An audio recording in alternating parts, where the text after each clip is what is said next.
सुखिया नाम के एक राज्य में विक्रम नाम का एक राजा रहता था। वो अपनी ताकत और बहादुरी के लिए जाना जाता था। एक दिन एक अमीर जमींदार राजा के पास आया। जमींदार और जमीन चाहता था। उसने गरीब किसानों को बेवकूफ बनाया। उसने उनकी जमीन जबरदस्ती छीन ली। किसान बहुत दुखी थे। उनके पास खाने और पैसे कुछ नहीं था। किसानों ने राजा के पास जाने का फैसला किया। वे कई दिनों तक चले।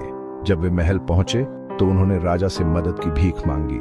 महाराज, वे रोए, जमींदार ने हमारी जमीन ले ली है, हमारे पास खाने के लिए कुछ नहीं है। लेकिन राजा विक्रम ने उनकी नहीं सुनी। उसने सोचा कि किसान कमजोर हैं। उसने उन्हें भगा दिया। किसानों का दिल टूट गया। उनके पास जाने के लिए कोई जगह नहीं थी। वे अपने गांव लौट गए, अपनी किस्मत पर रोते हुए। उन्हें क्या पता था कि एक जोड़ी नजरें पूरे मामले को देख रही थी और एक युवा दिल उस दिन एक बहुमूल्य सबक सीख रहा था। मियां, राजा विक्रम का एक बेटा था जिसका नाम अशोक था।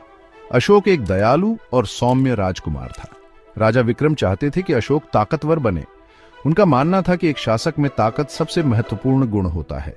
इसलिए उन्होंने अशोक के लिए सबसे अच्छे शिक्षकों को रखा। अशोक ने तलवार से लड़ना और घुड़सवारी सीखी। वह बहुत ताकतवर बन गया। एक दिन अशोक अपने शिक्षक के साथ तलवारबाजी का अभ्यास कर रहा था। अशोक, शिक्षक ने कहा, तुम ताकतवर और कुशल हो, लेकिन असली ताकत न्याय और दया में है।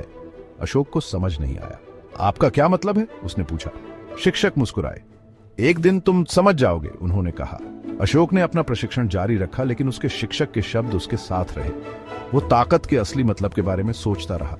उसे जल्द ही एक सबक मिलने वाला था, किसी और के जैसा नहीं। हर साल सुखिया राज्य में एक बड़ी प्रतियोगिता होती थी। राज्य भर से लोग प्रतिस्पर्धा करने आते थे। वे अपने कौशल दिखाते थे। विजेता राजा से कुछ भी मांग सकता था। इस साल प्रतियोगिता कड़ी थी, लेकिन एक आदमी सबसे अलग था। वह एक किसान था, ताकतवर और कुशल। उसने राजकुमार अशोक को अभ्यास करते देखकर सीखा था। किसान ने प्रतियोगिता जीत ली। राजा बहुत प्रभावित हुआ। मुझे बताओ, राजा ने कहा, तुम्हारी क्या इच्छा है?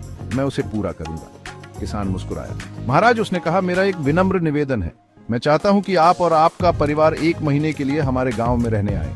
राजा चौंक गया। उसने ऐसी प्रोसबा की कभी उम्मीद नहीं की थी। उसने अपनी रानी और अपने बेटे की तरफ देखा। वे भी हैरान थे, लेकिन राजा ने अपनी बात दे दी थी। उसे अपना वादा निभाना था। राजा का परिवार किसान के साथ गांव गया।